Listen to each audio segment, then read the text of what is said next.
बिहार के chief minister Nitish Kumar ji ने 7 नवंबर 2023 को विधानसभा में खड़े होकर बोल रहे थे जाति गणना पर जो डेटा आई हुई है उसको लेकर, और वहां पर एक शब्द का इस्तेमाल करते हैं, ये इंटरकोर्स से रिलेटेड जो है वो कुछ स्टेटमेंट देते हैं। इस वीडियो में हम लोग उसके बारे में जानने की कोशिश करेंगे कि वो क्या है और वो आखिर इन्होंने क्यों इस तरह की बातें बोली, उस पर हम लोग देखेंगे सब कुछ। नीतीश कुमार जी ने एग्जैक्ट क्या बोला था अभी जस्ट इसको वीडियो में देख लेंगे। उससे पहले ये एक इमेज देख सकते हैं हम लोग। ये एक इमेज है और ये भी एक इमेज है। अब थोड़ा सा हम लोग सुन लेते हैं कि उन्होंने एग्जैक्ट क्या बोला था। तो कुछ इस तरह से उन्होंने बोला था। तो जरूरी चीज न है। तो जो हम लोगों ने कहा कि अगर पढ़ लेगी लड़की और वो जब शादी होगा लड़का लड़की में, तो जो पुरुष है वो तो रोज रात में जो सदिया होता है उसके साथ करता है ना, तो उसी में और पैदा हो जाता है। और लड़की पढ़ लेती है तो हमको मालूम था कि वो करेगा, ठीक है, लेकिन अंतिम में भीतर मत घुसाओ, उसको बाहर कर दो। करता तो है, तो उसी में अब समझ लीजिए संख्या घट रही है। अब आप जान लीजिए कि कर दी गई और कल एक एक चीज तय हो गया, लेकिन अब इतना बढ़िया काम किया गया, इतना बढ़िया काम कर दिया गया है। मैं इतना बढ़िया काम कर दिया हूं और इसीलिए, और आप लोग कल सहमत थे, लेकिन आप लोगों को आदेश आया होगा कि मेरी निंदा करो, तो मेरे किसी बात के लिए है, मैं उस सब को वापस करता हूं और मैं उस सब को वापस करता हूं, और जो भी मेरी निंदा करे मैं आपका अभिनंदन करता हूं। अब इनकी बातों को सुनने के बाद हम लोग थोड़ा सा रियलाइज करते हैं, ये एक एक्चुअल इमेज है। इस इमेज पर बात करने से पहले थोड़ा सा हम लोग अपने भारत देश के बारे में देख लेते हैं, क्योंकि मैं इस वीडियो में एक अलग तरह से पर्सपेक्टिव देखने की कोशिश करूंगा और हम लोग ब्लैक एंड व्हाइट में बात नहीं करेंगे, हम लोग डिटेल्स में बात करेंगे इस पर और समझने की कोशिश करेंगे, अंडरस्टैंडिंग करेंगे कि आखिर ये चीज़ें होती क्यों हैं और ऐसा क्यों हम लोग सोचते हैं। ये हमारा प्यारा भारतवर्ष है जो येलो कलर में दिख रहा है और आसपास में इसके पड़ोसी कंट्री भी है, और इस भारत में यहाँ पर हमारा बिहार है। यदि हम बिहार के अपने मैप को देखें तो बिहार का मैप कुछ इस तरह से दिखता है। ये बिहार का मैप है और भारत में यदि हम इसे देखें तो भारत के मैप पर यहाँ पर होगा। अब आते हैं इस अपने इमेज पर। ये दोनों जो इमेज है, देखिए यहाँ पर भी एक इमेज है जहाँ पर कुछ महिलाएं दिख रही हैं, कुछ बच्चे दिख रहे हैं, और ये भी एक इमेज है जहाँ पर एक महिला है और इनके हाथों में बच्चा है।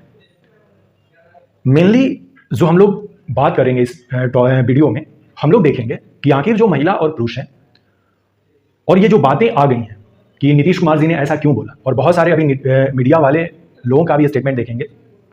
हमें दो तरह के पर्सपेक्टिव देखने को मिलेंगे। एक वैसे लोग हैं जो नीतीश कुमार को सपोर्ट कर रहे होंगे और एक ऐसे लोग होंगे जो नीतीश कुमार की बुराई कर रहे होंगे। इन दोनों को समझते हुए हम लोग आगे क्या समझते हैं यही चीज़ होगी। और इसमें एक बात है कि नीतीश कुमार जी ने 7 नवंबर को ये स्टेटमेंट दिया था, लेकिन 8 नवंबर को इन्होंने माफ़ी मांग ली है कि जो बातें उन्होंने कही थी वो उनको बहुत दुख हुआ है और वो अपनी बातों को वापस लेते हैं। महिलाएं जो 15 साल से लेकर 45 साल के बीच में होती हैं, ये मेनली इनका रिप्रोडक्टिव एज होता है। तो यहाँ पर हम लोग 15 से 45 नहीं कंसीडर करते हैं, अभी हम लोग कंसीडर कर लेते हैं एक महिला की उम्र 20 साल है और वो 35 साल के बीच में है, 20 से 35 साल के बीच में। ये जो मेन जो एज है 20 से 35 साल, ये महिलाओं के रिप्रोडक्टिव करने का एज होता है। यहाँ पर महिलाएं जो हैं बच्चों को जन्म देती हैं मेनली। अब हमें दो तरह की तस्वीर देखिएगी।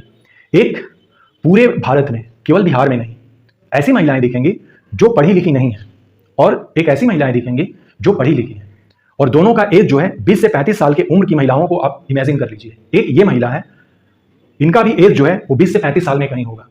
भारत के हर एक कोने में इस तरह की महिलाएं दिख जाएंगी। यदि उनका उम्र 25, 26, 27, 28, 29, 30 का है तो उनके पास कुछ हो या ना हो, उनके हाथ में एक बच्चा होगा। लेकिन आप ऐसी इमेजिन कीजिए लड़की का जिसने ग्रेजुएशन किया, उसकी भी उम्र 25-26 साल होगी। क्या आपने कभी उसके हाथ में इस तरह से बच्चे को देखा है? नहीं देखा है। बिहार के जो चीफ मिनिस्टर थे वो बिहार के मुखिया हैं, वो बिहार के गार्डियन हैं। वो अपने बच्चों के बारे में बोल रहे थे कि किस तरह से जब शादी होती है तो लड़का लड़की जब सोते हैं रात में तो एक ही साथ सोते हैं वो, तो वो क्या करते हैं। तो वो इन महिलाओं और इन पुरुषों के बारे में बोल रहे थे, उन अपने बेटे और बेटियों के बारे में बोल रहे थे मुख्यमंत्री नीतीश कुमार, जिसके वो गार्डियन है, जिसके वो मुखिया हैं।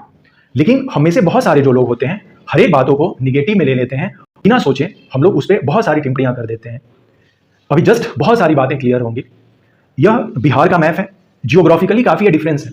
हमें दिखेगा ये प्लेन एरिया जो है, मैदानी क्षेत्र है पूरा का पूरा जो बिहार है, लेकिन जियोग्राफिकली जो है बहुत सारी इसमें असमानताएं हैं। इधर के जो लोग हैं भोजपुर क्षेत्र के, वो सीमांचल क्षेत्र या मिथिलांचल के क्षेत्र से अलग हो सकते हैं। इनके खाने पीने, रहने और इनके भाषा में डिफरेंसेस हैं। इन सबको सम्मानित करते हुए, इन सबको एक साथ कलेक्टिव में नीतीश कुमार जी इस बात को कह रहे थे। अब आगे थोड़ा सा और देख लेते हैं तो हमें क्लियर होगा कि क्या क्या बातें अभी चल रही हैं। इस बात को जैसे ही ये आते हैं ये स्टेटमेंट, तो 8 तारीख को तो ये माफी मांग लेते हैं कि शर्म महसूस कर रहा हूं जनसंख्या वाले बयान पर सीएम नीतीश कुमार ने हाथ जोड़कर मांगी माफी, बोले मैं अपनी निंदा। इस तरह से बात है। पटना में नीतीश ने पल पन्ना दिल्ली तक मचा महिला आयोग, कुछ इस तरह से अभी देख लेते हैं ये क्या है कि पटना में नीतीश ने पलटा ज्ञान का पन्ना, दिल्ली तक मचा बवाल, महिला आयोग ने कहा माफी मांगे बिहार सीएम। वो देश की महिला आयोग हो या राज्यों की महिला आयोग हो, वो कह सकती हैं कि इस पर आप माफी मांगिए, लेकिन ये माफी मांगने वाला टॉपिक है ही नहीं। यदि हम लोग इसको ध्यान से देखें और समझें, जब लड़के लड़की की शादी होती है तो यहां पर यदि कोई पर्सनली इस बात को लेकर बात करने लगे तब उसको इस बात को समझ में नहीं आएगा, फिर वो क्या कहेगा कि माफी मांगे।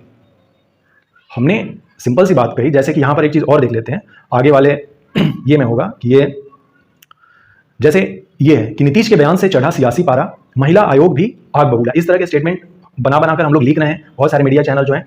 ये जो लेडीज हैं ये स्वाति माहीवाल है, ये कहती हैं कि माफी मांगी जाए, नीतीश कुमार माफी मांगे।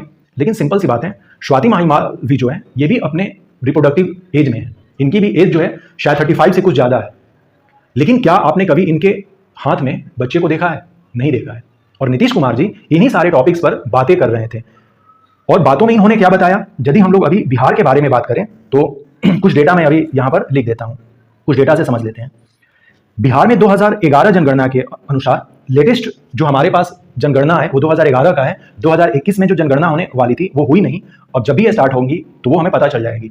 बिहार में कुल जनसंख्या 2011 के अकॉर्डिंग 10,40,99,452 थी। ये टोटल पॉपुलेशन है बिहार की 2011 के अकॉर्डिंग। इसमें इन्होंने कहा कि 2011 के अकॉर्डिंग लिटरेसी रेट जो है वो 61.8% है टोटल। अब ये जो लिटरेसी रेट है वो बढ़कर 79.70 हो गई है परसेंट।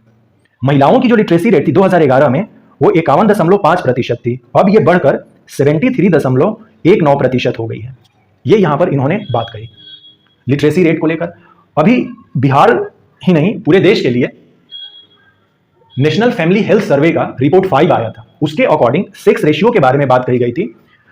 2011 के अकॉर्डिंग बिहार का जो सेक्स रेशियो था वो 918 था, लेकिन इसमें जो है नेशनल फैमिली हेल्थ सर्वे में दिखाया गया था 1090, काफी बढ़ गया है। लेकिन इस डेटा को हम लोग एग्जैक्ट नहीं मानेंगे, जब फाइनल सेंसस का डेटा आएगा उस पर हम लोग देखेंगे कि कितनी है, क्योंकि 2011 के अकॉर्डिंग 918 हमारा सेक्स रेशियो था बिहार का। यदि हम लोगों ने अपने इतिहास को पढ़ा, यदि हमने अपने जियोग्राफी को पढ़ा, तो हमें इस बात को समझना होगा कि किसी भी चीज़ का हम लोग ब्लैक एंड व्हाइट नहीं कर सकते हैं। अब ये तो सारी चीज़ें थी अभी न्यूज में जो चल रही हैं, और भी हम लोग देख लेते हैं उसके बाद अभी थोड़ा सा और हम लोग इस पर डिस्कस करते हैं। जैसे ये इंडिया टीवी का न्यूज है कि PM Modi attacks Nitish Kumar over his birth control remark, says he should be ashamed. ऐसा इंडिया टीवी वाले लोग कह रहे हैं कि प्राइम मिनिस्टर ने भी कहा कि नीतीश कुमार जी ने गलत स्टेटमेंट दिया है, उन्हें माफी मांगनी चाहिए। थोड़ा सा समझते हैं। कुछ साल पहले प्रधानमंत्री मोदी जी ने भी कहा था कि पकौड़ा तलना भी एक तरह का रोजगार है, लेकिन जिन कैंडिडेट्स ने, जिन लड़कों ने इंजीनियरिंग की डिग्री की थी, अर्थात कि उन्होंने इंजीनियरिंग किया था, वो इसका विरोध करने लगे, और यह उन्होंने तर्क दिया कि हमने इंजीनियरिंग की है इसलिए कि पकौड़ा तलने के लिए। प्रधानमंत्री मोदी जी ने इंजीनियर को नहीं कहा था कि आप पकौड़ा तलिए, वो तो उनके लिए कहा था स्टेटमेंट कि जो पकौड़ा तलते हैं, रोड साइड में जो झाल मुढ़ी, मोमोज या इस तरह के जो और जो स्टॉल लगाकर बेचते हैं, जो सब्जियां बेचते हैं, फल बेचते हैं, उन सब लोगों को कहा था कि ये भी एक रोजगार है। लेकिन जो इंजीनियरिंग किए हुए कैंडिडेट थे उन्होंने इसको अलग तरह से इंटरप्रेट किया। हमें इसी बात को समझना है। नीतीश कुमार जी ने वो किसी भाई बेटी, किसी परिवार या किसी लड़के लड़की पर्टिकुलर के बारे में नहीं बात की है, वो एज अ मुखिया अपने राज्य के, अपने बेटे और बेटियों के बारे में बात की है। अभी हम जब हॉस्पिटल में जाते हैं हम लोग देखेंगे कि कॉन्डम का वितरण किया जाता है। कॉन्डम का मतलब क्या होता है? यही ना होता है कि हमें अभी बच्चे नहीं पैदा करना है, सेक्स करते समय उसकी सुरक्षा करना, जिसको हम लोग गर्भ निरोधक कहते हैं। इस तरह के बहुत सारे टॉबलेट्स भी आते हैं।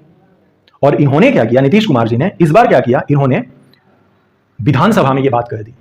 बहुत सारी जो महिला कैंडिडेट्स थी विधानसभा में, इन्होंने अपोज किया कि उनको इस तरह से बातें नहीं करनी चाहिए थी, महिलाओं का ये अपमान है। जैसे मुख्यमंत्री जी भी किसी माँ के गर्भ से पैदा लिए थे और उस माँ से जाकर पूछे कि वो माँ कैसे हमको पैदा की थी। महिलाओं के प्रति उनके नजर में कोई सम्मान नहीं। मर्यादा से अलग उठ के और मुख्यमंत्री जी शब्द बोलने हैं, इसको हम लोग निंदा करते हैं। महिला बहनें हैं उनको शर्मसार करने का काम जो आज मुख्यमंत्री जी ने किया है, पूरी बिहार की महिला शर्मसार है। मुख्यमंत्री जी को बीमारी ग्रस्त हो गए, मेंटल लेवल डिमेंशिया एक बीमारी होती है। जो भी मुख्यमंत्री का बयान है तो सेक्स एजुकेशन के बारे में यहाँ पर ये जो लीडर हैं, ये बिहार के अपोजिट लीडर हैं विधानसभा में। ये कहते हैं कि मेंटल हो चुके हैं नीतीश कुमार, सीएम पद से इस्तीफा कर दें। महिला अपमान पर बोले विजय सिन्हा। विजय सिन्हा है, महिलाओं का अपमान यहाँ पर कहाँ हुआ है? इन्होंने तो अपने बच्चों के ही बारे में बात की है ना। और यहाँ पर बिल्कुल क्लियर कट करना है, इस इमेज को हमें देखना है और दोनों फिगर को करना है। ये हमारा जो बिहार है, यहाँ पर सब लोग एक समान नहीं है। इवन जब हम लोग पटना की ही बात करते हैं अपने, तो पटना में ही कुछ मुट्ठी भर ऐसे लोग हैं जिनके पास आर्थिक स्थिति बेहतर है। मैक्सिमम जो लोग हैं वो किस तरह से हैं? वो गरीब होंगे, उनके पास इंफॉर्मेशन नहीं होगी। और जो नीतीश कुमार जी ने यहां पर कहा है, इन भाइयों और बहनों के लिए, इन्होंने तो इस बात को सुना नहीं और इन्होंने ये जो पर्सन है, इन्होंने कुछ रिप्लाई नहीं दिया। लेकिन जिसके बारे में नीतीश कुमार जी ने बातें नहीं की थी, उन्होंने इसको अलग तरीके से रिप्लाई किया। जैसे कि प्रधानमंत्री जी ने जब पकौड़े तलने को एक रोजगार और उद्योग कहा था। मुझे याद आता है कि जब मैं पढ़ाई कर रहा था तो वहां पर आंदोलन का काफी प्रचलन रहता है। तो मैंने देखा कि आंदोलन करते समय क्या है कि जो लड़के होते थे वो लड़कियों को सामने कर देते थे। तो मैंने अपने एक सीनियर भैया से पूछा कि भैया आखिर हमने लड़कियों को क्यों आगे कर दिया है, जबकि लड़के तो काफी हैं, संख्या में हैं। तो उन्होंने जवाब दिया कि ये पॉलिटिक्स है, लड़कियों पर पुलिस अटैक नहीं करेगी। बहुत सारी इस तरह की बातें उन्होंने की। यहां पर हम लोग इस बात को नहीं चर्चा कर रहे हैं क्योंकि हमारा वो अभी मकसद नहीं है यहाँ पर उन सारी चीजों को चर्चा करते हुए। लेकिन हर एक जगह ये देखा जाता है कि महिलाओं को आगे कर दीजिए। और सेम यहां पर क्या हुआ कि महिलाओं का अपमान हुआ। बिल्कुल महिलाओं का अपमान से यहां पर रिलेटेड कुछ चीज ही नहीं, ये तो हमारे नेचुरल चीजों की बातें कही जा रही थी। बहुत सारे लोगों ने ये कहा कि अब जो है सेक्स एजुकेशन जो है वो विधानसभा में देंगे। तो विधानसभा से बेहतर और जगह कौन सी हो सकती है नीतीश कुमार जी के लिए कि वो अपने बच्चों के बारे में बातें करें? और उन्होंने कौन सी गलत बात की थी? वो मैंने कहा कि एक 20 से 35 साल की जो एक महिला है, हमने दोनों फिगर को देखा। एक वो महिला जिसके हाथ में बच्चा रहता है हमेशा, और एक ऐसी महिला है जो 20 साल से 35 साल की, उसकी भी उम्र है लेकिन इसके हाथ में बच्चा नहीं रहता है। इन दोनों डिफरेंसेस को समझना है हमें। और यहां पर एजुकेशन को तो ही लेकर बात कर रहे थे नीतीश कुमार। इस पृथ्वी पर नीतीश कुमार जी जैसे लीडर शायद ही हमें देखने को मिलेंगे जिन्होंने बिहार में महिलाओं के लिए क्या कुछ नहीं किया। महिला के जन्म से होते ही, छोटी बच्ची से लेकर उसके मृत्यु तक, पूरी तरह से महिलाओं को सुरक्षा प्रदान करने का काम किया है सरकार ने। क्लास 10th में उन्होंने बताया कि कितनी जो लड़कियां हैं पास की, लगभग 45 लाख से ज्यादा लड़कियां जो है क्लास 10th पास की हैं अभी। इसका मतलब है कि 45 लाख लड़कियों को, हर एक लड़कियों को 10-10 हजार रुपया दिया गया होगा। यदि वो इंटर पास करती है तो उसको 15,000 रुपए दिए जाते हैं। यदि वो ग्रेजुएशन पास करती है तो उसको 50,000 रुपए दिए जाते हैं। और सारा डेटा वहां पर वो रख रहे थे। कौन ऐसा व्यक्ति है जो इस बारे में बात किया हो कि जब लड़कियां पढ़ने जाती हैं उनको साइकिल देना, साइकिल योजना करना, पोशाक योजना करना? इन्होंने ये बातें सोची, इनके माइंड में बहुत पहले से था कि हमें क्या करना है कि महिला साक्षरता को बढ़ाना है और महिलाएं ही रीड हैं। पंचायती राज में वो 50% आरक्षण हो या 35% जो रिजर्वेशन हो, गवर्नमेंट जॉब में हो या एजुकेशन इंस्टीट्यूशंस में हो, वहां पर दाखिला लेने के लिए। और ये पढ़ाई करके ही महिलाओं के दिमाग में ये बात आता है। लेकिन मोस्ट ऑफ केस में क्या होता है कि पुरुष जो है महिलाओं के गर्दन पर बंदूक रख देते हैं और गोली चला देते हैं। और इस केस में भी हम लोगों को ऐसा नहीं है कि ये ब्लैक एंड व्हाइट है कि साफ साफ दिख रहा है, लेकिन हम ये भी नहीं कह सकते कि साफ साफ दिख रहा है। लेकिन यहां पर जो भी पढ़ी लिखी महिलाएं हैं उनको भी इस बात को समझना है कि ये किस पर्सपेक्टिव में कहा जा रहा है। नीतीश कुमार जी ने तो आज आकर उन्होंने माफी मांग लिया, लेकिन इस चीज को हमें बात करनी चाहिए। यदि किसी चीज का विरोध हो रहा है और इस तरह की चीजों का जो हमारे जीवन का पार्ट है, जो कि हमें जिस पर डिस्कशन करना चाहिए, हाँ हो सकता है कि उनके जो वर्ड्स हैं उसी चीज को वो बेहतर तरीके से बता सकते थे, कर सकते थे। इस पर भी हमें चर्चा करनी चाहिए थी कि देखिए आपने इस बात को इस तरह से बोला है, इसको इस तरह से भी बोल सकते थे। लेकिन आप गलत हैं या किसी भी लोगों को हम लोग गलत साबित कर देते हैं, ये हमें नहीं करना चाहिए। वो हमारे प्राइम मिनिस्टर मोदी जी हों या नीतीश कुमार हों, ये एक ब्रॉड पर्सपेक्टिव में बोलते हैं। जब वहां पर होते हैं, वो प्राइम मिनिस्टर के पद पर हो या चीफ मिनिस्टर के पद पर हो, तो हमें देखना होगा कि ये किस पर्सपेक्टिव में बोला गया था। और यहां तो बिल्कुल देखने में आ रहा है कि ये कोई इस तरह की बातें नहीं थी जिससे कि महिलाओं का अपमान हो जाए, जैसा कि अदर जो लीडर्स हैं वो कह रहे हैं। अब थोड़ा सा हिस्ट्री को थोड़ा सा समझते हैं। यह मगध है। मगध के लोग जो है एंशिएंट टाइम को लेकर काफी अपने दिल को तसल्ली देते हैं कि उन्होंने अखंड भारत की निर्माण किया। हमारे पटना में ही दीदारगंज यक्षी थी। ये दीदारगंज यक्षी का फिगर है। इसमें कहां वल्गर है, यहां पर कहां महिलाओं का अपमान किया जा रहा है? हमें देखने और हमारे सोचने की जो नजरिया है उस पर हमें बात करनी चाहिए। आज जो ये हमारा भारत दिख रहा है ऐसे नहीं दिख रहा है। इसमें बहुत सारी चीजें हमने मिलजुल कर की है, और जब तक बातें नहीं होंगी तब तक किसी भी चीज का हमारे पास समाधान नहीं आ पाएगा। जब हम लोग देखेंगे, जैसे मैं यहां पर कुछ डेटा भी रख रहे हैं, यदि किसी ने भी हिस्ट्री पढ़ी है, 1206 से दिल्ली सल्तनत का स्थापना होता है। आपने 1857 में भी देखा होगा कि जब अभी जो मंगल पांडे फिल्म थी जिसमें आमिर खान है, उसमें यह दिखाया भी गया है कि वो वेश्यालय में जाते हैं दिल्ली सल्तनत में। और इसके बाद जब मुगल्स आते हैं, यहां पर वेश्या एक तरह से जो महिलाएं थी वेश्यावृत्ति में, जिसको आज हम लोग वृत्ति कहते हैं, वो एक तरह का उद्योग था, इसे गलत नहीं माना जाता था। आप जब देखेंगे 1947 से कुछ पहले, जैसे 1913 में पहली जो अपनी फिल्म बनी थी राजा हरिश्चंद्र, और इससे थोड़ा सा और पहले, और 1947 से थोड़ा सा 1950-60 तक मैक्सिमम जो हीरोइंस हैं, आप देखेंगे कि उनकी माता जो हैं वो कहीं कहीं डांस करती थी कोठे पर, और वो एक कलाकार थी, उनको कलाकार कहा जाता था, वेश्या नहीं कहा जाता था। लेकिन हमने इसको क्या किया कि एक तरह से गलत तरीके से प्रचार किया, और आज हम इसको वेश्यावृत्ति कहते हैं। लेकिन जैसे ही आप हिस्ट्री पढ़ेंगे तो आप देखेंगे कि केवल 1206 के बाद ही नहीं, 1206 से भी पहले इस तरह की चीजें हमारे समाज में देखने को मिलती हैं, लेकिन उस पर बातें होती थी।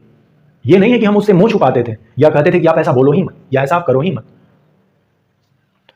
इसी पटना में वैशाली जो है हाजीपुर में, वहां पर अम्रपाली नाम की महिला थी जो महात्मा बुद्ध की समकालीन थी। महात्मा बुद्ध उनसे मिले भी थे, और अम्रपाली एक नगर वधू थी। नगर वधू का मतलब आज का मतलब हो गया वो एक वेश्या थी उस समय। हमें इन सारी चीजों पर बात करनी चाहिए और समझने की कोशिश करनी चाहिए कि ऐसा हमें नहीं करना चाहिए कि महिलाओं को अपमान करने के लिए उन्होंने बोला है। वो नीतीश कुमार जी, यदि हम लोग देखें उन्होंने टोटल 50 मिनट के आसपास उन्होंने बोला है, और पूरी तरह से उन्होंने फोकस किया कि किस तरह से महिलाओं को, लड़कियों को आगे बढ़ाना है, और पूरा का पूरा एक फोकस था कि बिना एजुकेशन दिए हम महिलाओं को आगे नहीं बढ़ा सकते हैं। अभी जैसे कि मैं ही इन सारी बातों को कह रहा हूं, तो दो तरह के लोग हो सकते हैं, एक लोगों को अच्छे लग सकते हैं, एक लोगों को अच्छे नहीं लग सकते हैं, हमारी बातें अच्छी नहीं लग सकती। लेकिन यहाँ पर अच्छा और बुरा का कोई कॉन्सेप्ट ही नहीं, हमें अपने पास्ट को देखना चाहिए, अभी हमें अपने प्रेजेंट को देखना चाहिए, तब ना हम एक दूसरे से कनेक्ट कर पाएंगे। हम बिहार की पर्सपेक्टिव में बोल रहे हैं, एक मनुष्य के बारे में बात कर रहे हैं, और किस पर्सपेक्टिव में कब बोला जा रहा है इसको भी हमें ध्यान में देखना है। वो जाति गणना पर अपने वक्तव्य को रख रहे थे कि जाति गणना के अकॉर्डिंग हमें क्या क्या चीजें मिली हुई हैं और हमें क्या क्या करना है, और अभी ये सारी चीजें हमने अप्लाई किया, हमने देखा, तो हमें ये चीज देखने को मिली। और यही बात उन्होंने कहा कि जब लड़की पढ़ जाती है तो वो इस तरह से बातें करती हैं। एक और चीज है यहां पर महिलाओं को लेकर, जब तक लड़की पढ़ी नहीं है ना, उसके पास ऑप्शंस नहीं होता है चॉइस करने का। और जो पढ़ी लिखी महिलाएं हैं, वो जो नहीं पढ़ी लिखी महिलाएं हैं, उनका हेल्प करने के बजाय वो एक इसको मामला, एक इशू की तरह उसे प्रेजेंट कर देती हैं, जैसे कि ये एक इशू है। जबकि यहां पर महिलाओं को आगे आकर ये कहना चाहिए कि महिलाओं को पढ़ना चाहिए और अपने ऑप्शंस को बढ़ाना चाहिए। उनके पास ऑप्शंस नहीं होता है। उनके पिताजी ने कह दिया कि एक लड़का है तो आपको क्या करनी है, शादी करनी है। यदि लड़की पढ़ जाएगी, जब उसकी आर्थिक स्थिति सही हो जाएगी, तो उसके पास ऑप्शंस होगा खर्च करने के लिए, जब पैसे कमाएगी। तो उसी तरह से जब शादी की बात आएगी तो उसके पास ऑप्शंस होंगे, एक नहीं, दो नहीं, चार नहीं, 5 लड़कों में से उसे एक लड़के को चूज करना होगा अपने जीवन साथी के तौर पर, और ये केवल और केवल पढ़ने के बाद ही आता है। तो जो भी पढ़ी लिखी महिलाएं हैं, उनको इस बात को समझना चाहिए, न कि उसे इशू बना देना चाहिए। बहुत सारे कॉलेज जाने वाली लड़कियों में भी ये देखा जाता है कि जब लड़कियों को किसी पर्टिकुलर कॉलेज या स्कूल कहता है कि आप ड्रेस पहनकर आइए, तो वो उसको इशू बना देती हैं, जबकि उसको ताकत बनाना चाहिए था। ये डिस्कशन बहुत अलग हो सकता है, लेकिन मुझे लगता है कि हमें इस पर बातें करनी चाहिए। और खासकर जब बिहार में कोई काम कर रहा है तो उसके पास इस तरह के इश्यूज आएंगे। कुछ चीजें हैं जिसको बहुत तौर पर हम लोग बोल नहीं पाते हैं, लेकिन कुछ चीजें हैं हमें सचमुच काम करना चाहिए, और ये इशू है, हमारी जनसंख्या एक तरह से इशू है हमारे बिहार के लिए। तो हमें इस पर बात करनी चाहिए और खुलकर बात करनी चाहिए, और इसके जो जो उपाय हैं उस पर हमें काम करनी चाहिए। मुझे भी लगता है कि थोड़ा सा जो शब्द है नीतीश कुमार जी का, वो थोड़ा सा अलग तरीके का था, नहीं तो और इनका इंटेंशन जो था, इनके जो काम करने का जो तरीका है, मैंने बताया कि इस पृथ्वी पर बहुत कम ऐसे लोग हुए हैं जो नीतीश कुमार जी की तरह सोचते हैं। इन्होंने बहुत सारी चीजें डेवलपमेंट की हैं बिहार के लिए, बिहार के लोगों के लिए। तो हमें उन बातों को नहीं भूलना चाहिए, और एक बात को लेकर ये पकड़ नहीं लेना चाहिए नीतीश कुमार जी ने ये बोला, बस उनके शब्द थोड़े से अलग थे, लेकिन इंटेंशन यदि हम लोग देखें तो बिल्कुल सही नहीं थे। आशा करते हैं कि आपको कुछ समझ में आया होगा। आप भी अपने राय कमेंट में रख सकते हैं। और यहां पर देखिए, मेरा कोई ऐसा पर्सपेक्टिव नहीं है कि मैं किसी की बड़ाई कर रहा हूं या किसी की बुराई कर रहा हूं। मेरा पर्सपेक्टिव यह है कि मैं जो अभी देखा समझा, एक बिहार का नागरिक होने के नाते, क्योंकि मैं बिहार के हिस्ट्री को पढ़ा हूं, मैं बिहार के ज्योग्राफी को जानता हूं, बहुत सारी अलग अलग चीजें होती हैं, अलग अलग पर्सपेक्टिव होती हैं। हर एक समय को हम लोग एक तरह से नहीं देख सकते हैं। तो उसी तरह से हमें इन छोटी बातों को, यदि हमें लगता है कि हमें कष्ट हुआ है सुनकर, तो हमें इस पर डिस्कशन करनी चाहिए और उसको सुधारने की बात करनी चाहिए। क्या यहाँ पर महिला एजुकेशन समस्या नहीं है? क्या महिलाओं को बेहतर तरीके से पढ़ाना और रोजगार देना नहीं है हमारे लिए? क्या उनको शादी करने के चॉइसेस नहीं बढ़ाने चाहिए? उनकी चॉइस की कभी बात नहीं होती है, और महिलाओं की चॉइस पर नीतीश कुमार जी बोल रहे थे, ऐसा मुझे लगता है। So thanks and take care. मिलते हैं फिर अगले वीडियोस में।